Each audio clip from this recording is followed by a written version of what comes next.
Варна, квартал Левски. В свят, където цифрите никога не спят, един млад мъж води своята невидима битка с главоболието. Ники Диоптъра, чието очи са лишени от способността да виждат наблизо, е изправен пред набезите на женското присъствие. Much later. Ти са най-добрите. Хайде, върви, стига с плака ловка. Не, да живееш, мисля ти, аз проблема. Ще нещо там ще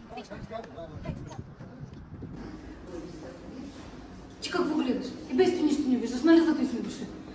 Аз ще намеря, аз ще се правя с тобой. Ето, ще отговаряш на всички симптоми, на абсолютно всички, може така да ги прочетеш. Така че за това знаете...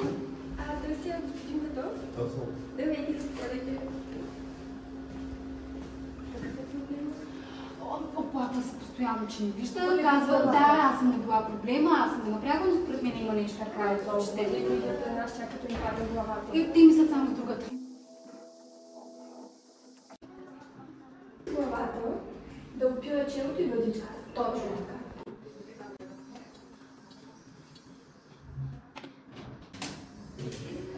Добре, сега да измерим точно заповядайте машина. Процедурата е малко неприятна, но не е болезнена. Ще усетите стоя въздух в окото си.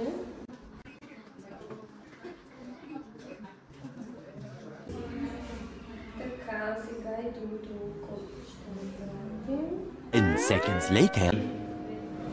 Сега вече отиваме по доктора, тогава всичко ще стане ясно. Надявам се. Здравейте, господин Петров, аз съм доктор Иванов. Какви са ви оплакванията? Здравейте, докторе. По принцип имам много болен, не вярвам да е нещо се чете, просто някои хора ме лекараха да дойда. Само главоболие? Да, главоболен, мисля, че имам някакви други оплаквания, наистина. Може да ви резултатите? Какво пара? Нека доктора да си скаже своето професионално мнение. На 35 см разстояние може да ви кажете числата. Додолу. От кое е? От най-големия е господине. От най-голямото число, Така. виждате го, нали? Да, 9. Додолу. Да. 6. 2. Какво пак не си помня? Ами, очевидно е, че не е 6. Как да ни... да, не съм. Ето. Ти Аз ви казвам. Просто ми Да измери не това се караме. да... Да не се караме тук. Госпожите, може ли да излезем с вас отвънка, да може доктора да се направи преглед? Да. Нека бъди честен с доктора, да видим какъв е истинския проблем. Спокойно, имате разбира. Не са такива. Айде от начало да почне да се... Кажете сега в най-голямото число. 9. 8. 2. Да. Много съм не Като имаме предвид изследванията, прегледа и вашето оплакване, най-вероятната диагноза е хиперметропия. Какво хипер? Ама ми е само мотори главата.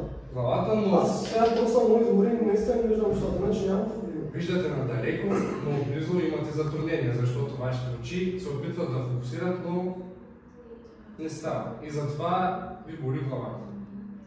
И това нещо лично ли? Чима е господине, ще ви изпише един учен.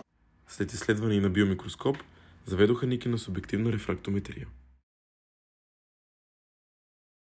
Кажете ми само. На първия ред от ляво надясно са 4, 8, 5. На втория 3, 9, 2. Първия ред са 6, 4, 5, 9, 3. Не, няма нужда. Само надолу. Само 3. Добре. 4, 8, 5, 6, 3. Господине, надалече виждате перфектно, а сега да провериме близо.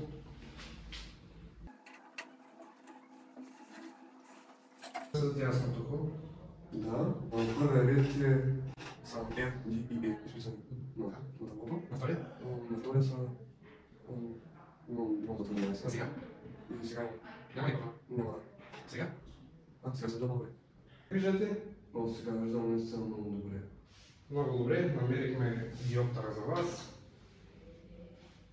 Подходящите лещи за вас. На дясното е 0,75, на лявото е 1. И ще ги използвате само при работа с компютър или при четене на някаква книга. Значи не е необходимо да ги нося постоянно. Добре. Да мога да ми спят главоболя за това нещо. Обещаваме, че ще спят. Благодаря. Супер сте, докторе.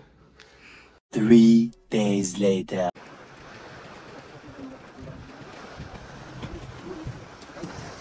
Така, значи след прегледа реших да си направя подарък. Заповядай. О, благодаря. Мисля, че са перфектни. Вече всичко ще виждаш. Абсолютно сигурно са направени за точно по препоръките на лекаря. Аз виждах и преди, ама айде няма да спорим. Този спор вече го водихме. Да. Така сега можеш да го пробваш. Как мислите? Заспахът това. Сега е втория подарък. Можеш ли да го прочетеш? Да, като за любовта. Ето, виждаш, че проблема винаги е бил в очите. Така, това е една книга за нашата любов. Прекрасна е, можеш да си я прочетеш вече спокойно и както виждаш, аз не съм проблема. Проблема е винаги бил в твоето зрение, но вече всичко е наред.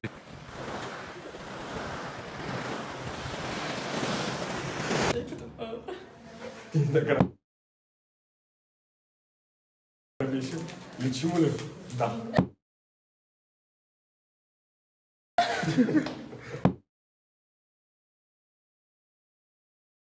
С доктора и жената, която не се интересува от мъжа си вече.